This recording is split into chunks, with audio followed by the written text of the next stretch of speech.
ಅಕ್ಬರ್, ಔರಂಗಜೇಬ್, ಬಾಬರ್, ಹುಮಾಯೂನ್ ಇಂಥವರ ಇತಿಹಾಸವನ್ನು ತಗೋ. ಅವರ ಇತಿಹಾಸ ಅಕ್ರಮಕರು ಇತಿಹಾಸ, ಹಿಂದೂ ದ್ರೋಹಿಗಳ ಇತಿಹಾಸ, ದೇವಸ್ಥಾನಗಳನ್ನು ಒಡೆದಂತವರ ಇತಿಹಾಸ.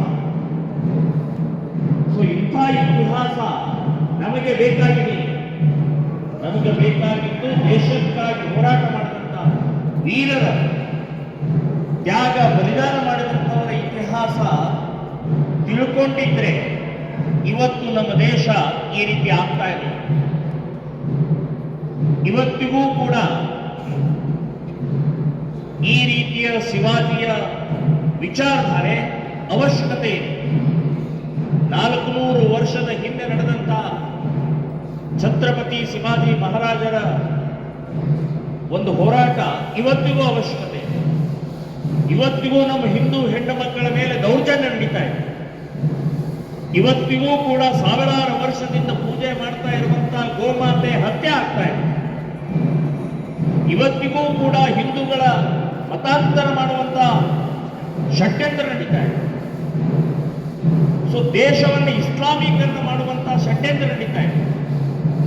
ಹಾಗಾಗಿ ಛತ್ರಪತಿ ಶಿವಾಜಿ ಮಹಾರಾಜರ ಇವತ್ತಿಗೂ ಕೂಡ ಅವರ ಅವಶ್ಯಕತೆ ಇದೆ. ಅವರ ವಿಚಾರಧಾರೆ, ಅವರ ಹೋರಾಟ, ಅವರ ಇತಿಹಾಸ ಮನೆ ಮನೆಗೆ ತಲುಪಿಸುವಂತಹ ಪ್ರಕ್ರಿಯೆಯನ್ನು ಮಾಡಬೇಕು ಅನ್ನುವಂಥ ಹಿನ್ನೆಲೆಯಲ್ಲೇ ಇವತ್ತು ಛಾವಾ ಅಂತಂದ್ರೆ ಹುಲಿಯ ಮರಿ, ಹುಲಿ ಮರಿಗೆ ಛಾವಾ ಅಂತ ಹೇಳ್ತಾರೆ. ಅಂದ್ರೆ ಛತ್ರಪತಿ ಹುಲಿ, ಛತ್ರಪತಿಯ ಮಗ ಸಂಭಾಜಿ, ಛತ್ರಪತಿ ಶಿವಾಜಿಯ ಮಗ ಸಂಭಾಜಿ ಛಾವಾ, ಹುಲಿ ಮರಿ. ಸೊ ಈ ಚಲನಚಿತ್ರವನ್ನ ಪ್ರತಿಯೊಬ್ಬ ಹಿಂದೂ ನೋಡ್ಬೇಕು. ಔರಂಗಜೇಬನ ಕ್ರೌರ್ಯ, ಇಸ್ಲಾಮಿನ ಕ್ರೌರ್ಯ ಎಷ್ಟಿತ್ತು ಇದೆ ಅನ್ನೋದನ್ನು ಅರ್ಥಕೊಳ್ಬೇಕು. ಇವತ್ತಿಗೂ ಇದೆ.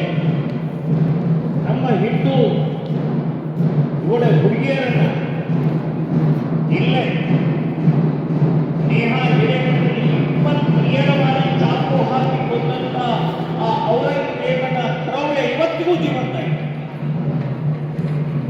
ಸೊ ಇದನ್ನ ಅರ್ಥಕೊಂಡು ಇಸ್ಲಾಮೀಕರಣವನ್ನು ತಡಿಬೇಕಾಗಿದೆ.